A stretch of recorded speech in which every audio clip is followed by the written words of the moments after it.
Welcome to our show where every week we answer 4 business questions. 3 from different levels of your business journey and 1 personal question as a business owner. This week our questions are geared around the future of business. Thank you for joining us for another episode of Executive Insight, the most informative stream for aspiring and growing entrepreneurs. I'm the CEO of Time as well as the founder of the Time Foundation, Gervais Nelson, and I have the honor of sharing space with my amazing co-hosts. Hey y'all, I am Marie Rose, CEO of Rosebud Studios and president and founder of Rose Petals to Success. Please remember, everything we are about to discuss is general advice shared from our actual experiences and research. And while you can apply most of this information to your business, we highly recommend you contact one of us for a one-on-one so that we can address any of your business's needs, and because every business has their special needs. All right, with that being said, feel free to add your comments, your shares, your likes, and of course, be sure to hit that button where you subscribe at the end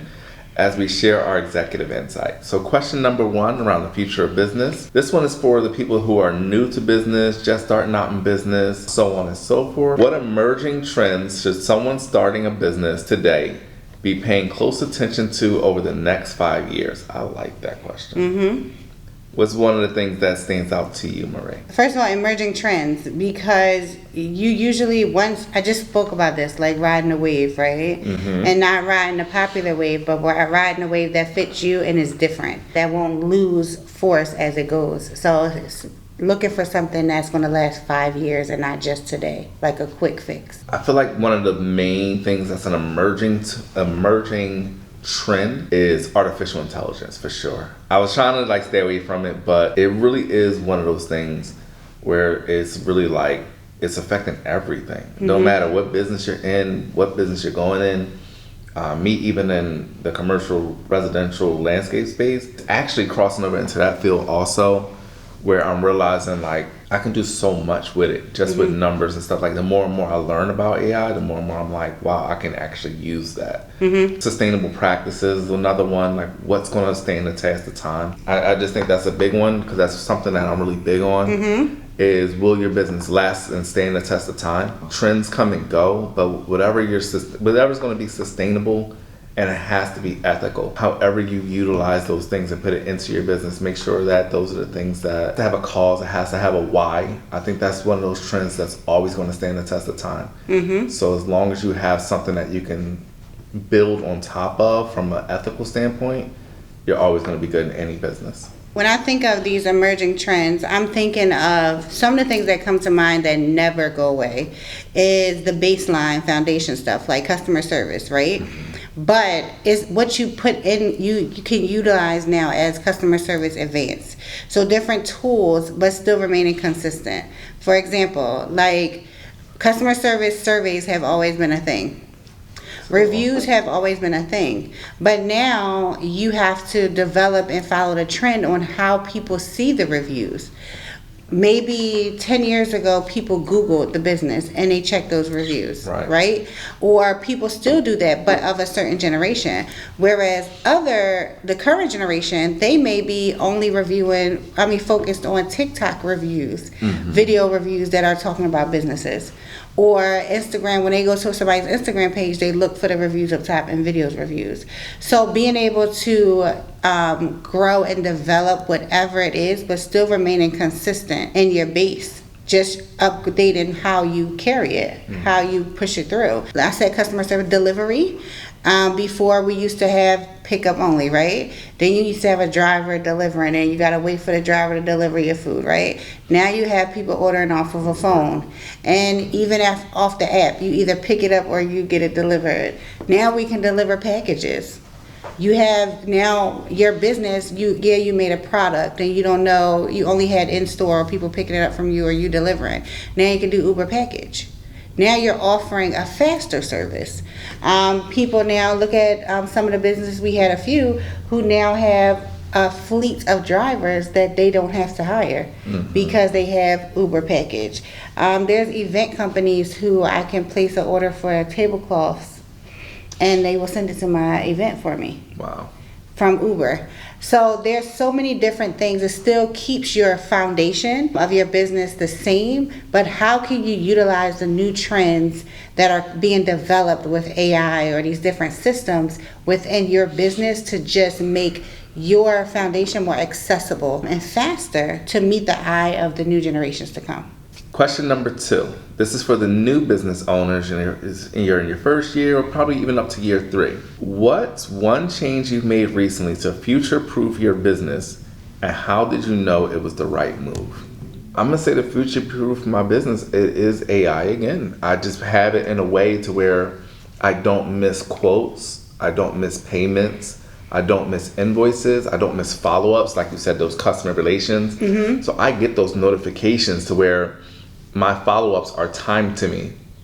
So instead of relying on a person or someone that calls out sick that day, I get an alert, like check on the job from 2 weeks ago and make sure you follow up. And it'll have notes for me, like this particular thing was done, this particular thing was done, ask about this, how is this going, how is this going? So I actually receive a script. So when I call people, I know exactly what I'm asking for because there's so much going on. I need that it gives me on time and it allows me to have that personal thing without being overwhelmed. Mm-hmm. So for the future proofing for me, it's using AI as an assistant and as a back end office person. So for me, it's exactly what you said. Future proofing is for me building a plan. So if I'm here or I'm not here, my plan still continues. Mm-hmm. I feel like I don't know, but I do know because I hear it so often that businesses fail because it dies with the person. Yes. I'm not saying we're dying, but I'm saying like you leave so much in your head. And what my old supervisor used to say when I worked is, if I get hit by a bus tomorrow, how will you know what to do? Right. And somebody needs to be in the seat.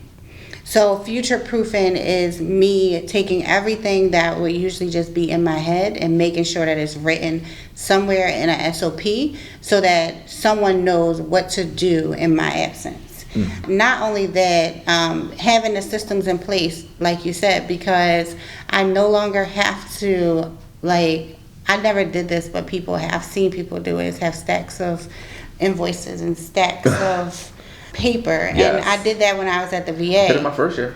Yeah, I did it at the VA, and I just remember like doing timesheets by paper and putting it in a spreadsheet. So if I had to do that now, I would fail. So being able to have systems in place where I can click overdue, click 30 day, click 60 day, and it gives me alerts, and I have things in place to automatically send back responses or reminders to people. Like that is future proofing my business. So that if something was to happen, if I decided I needed self-care for 30 days because I'm talking about going to Japan, I swear it has to be for a couple of weeks, then I know that my business can function. I literally just made a post today or whatever, and I said, if you didn't know I was missing, that's because that's how a boss vacations. Mm-hmm. Because as a CEO, you should be able to step away from your business and your business is still rolling. If it's a physical job that you do, you might not be physically working, but nobody knows that you're not physically working. Your online presence, your commercials, your invoices, your responses, all of that stuff should still be rolling when you are wherever you are, because that's how a CEO vacations. I love that you just said that because one, Japan's probably not going to make my list for this year. So that's one thing. But we both just came off vacation 2 weeks back to back. Mm-hmm. And I think the most fun, the most, as amazing as that trip was, the best part for me, I literally was sitting poolside. I had my adult beverage. And I was sitting there and I was just soaking it up, and a payment came through. And a contract came in and a DocuSign. So when I saw the contract come in, my AI reroutes a DocuSign out with the format from the SOP that's already in place. I already had the wording. I just had to check it to confirm to make sure everything was good. Hit the button. DocuSign went out. Came right back in, and I never left the poolside. Yep. Question number 3. For our established business owners looking to scale up, looking for some longevity, with AI, automation, and customer expectations evolving rapidly, what did you believe will be the biggest disruption to your industry in the next decade? That's a tough one. But it is funny that we just said all of those things. AI, automation, and customer expectations. Talking about the Yeah, Uber so and all that stuff. yeah, but honestly, I feel like the biggest disruption, I feel like, or I'm gonna just say this because I say it all the time internally, so I'm gonna say it out loud. I feel like people are lazy. And because people are lazy, it doesn't matter how many quick fixes, AI, quick things they put out there and they create for us. Because literally you can create a whole business on AI right now using AI. For sure. They will not be successful because they don't want to do the research behind building. You cannot run away from the passion. You cannot run away from the will, the resilience. You have to have those things in place for you to have a successful business. So I don't feel like anything will change because the people who are doing it now are going to continue to do it. I think if you are already tapping into AI and you're not afraid of it, if you're already tapping into not being afraid to do research, not being afraid to be behind the scenes and also shaking hands, because you can't get away from shaking hands.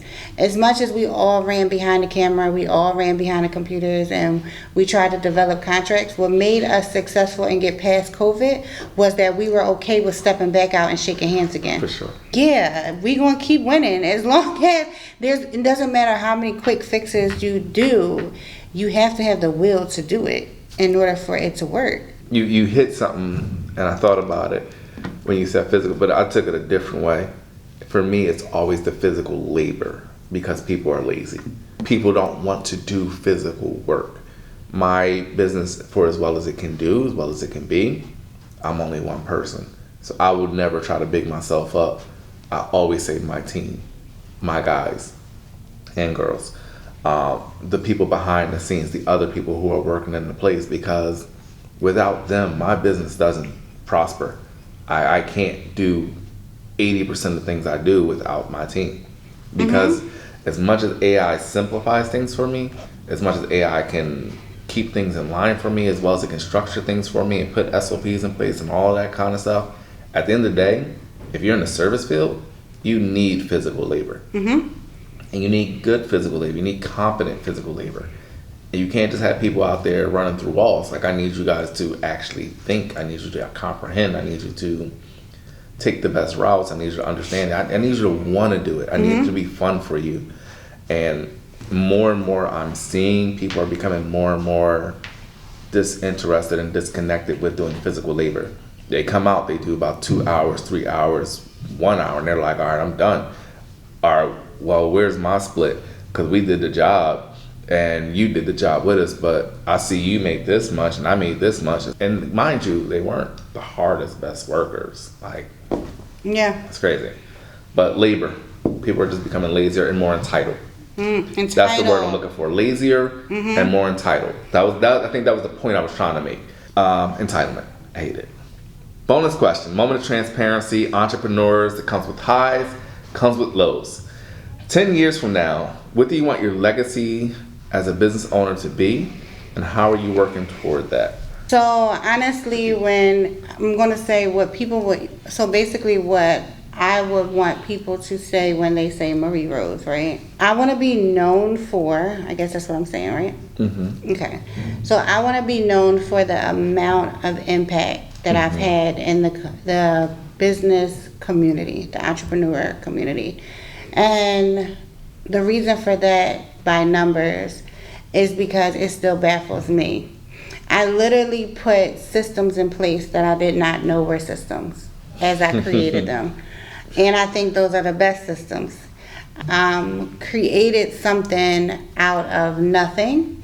I created something out of passion. I created something that I still get surprised when it works. At this point where I am in my career is that stuff that I put in place that has been working since 2021 is still working. However, it's developing and advancing into something else, but the foundation is still working. And now it's automated to the point where it is allowing me to advance. So, and allowing me to advance in a way that I can reach more people.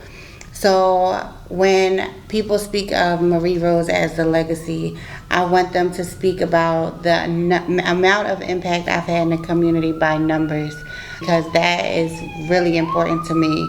And I don't mean how many people have come across, but how many people were actually positively impacted by a system that I created and put in place, and how it benefited their business. Because I don't count anyone who was not impacted, but honestly, I haven't found anyone who said they couldn't get something out of interacting with the Rose brand in some way. Amazing answer. I think I'm right there with you, same thing. For me, it's the community impact. The people that I've helped in the community, I just want people to know that how much I care about my community, how much I love my community, what I've given back to my community, why I do the work I do, which is beautifying and giving pride back to my community. So those things are very, very, very important to me. And I think that is what I want my legacy to be. It's taken on a new role almost day by day. And like you said, I'm blown away by it, honestly, with the teams that I get to work with, through internship, development, the consultant work and different things like that. But I am really, really, it's like it's being forced on me to work with young adults and yet the next generation of entrepreneurs. I'm really blessed by that, and I think that is what I want my future to be, in all honesty. I think I'm just scratching the surface of it, but it is really coming at such a fast rate and a fast pace that it's just like, is this what I'm supposed to be doing? And to be continued, because it's really happening really fast, and it's really starting to become something bigger than what I even imagined it could be. So I think that is between us, I'm sharing it with everybody. I think that is what I feel like my calling is. Be sure to go to Metro Philly, vote for Vase Time, and not only landscaping, but more importantly to me, if you don't vote for us for Best Landscape that we were nominated for, please vote for us for Best Green Company. That is the one that I think is most important to me, as far as just being the company that, especially for a landscape company, to recycle and pour much back into the earth and give back to the community in that way. And as far as giving back to the environment. So just to be nominated for that is like, whoa.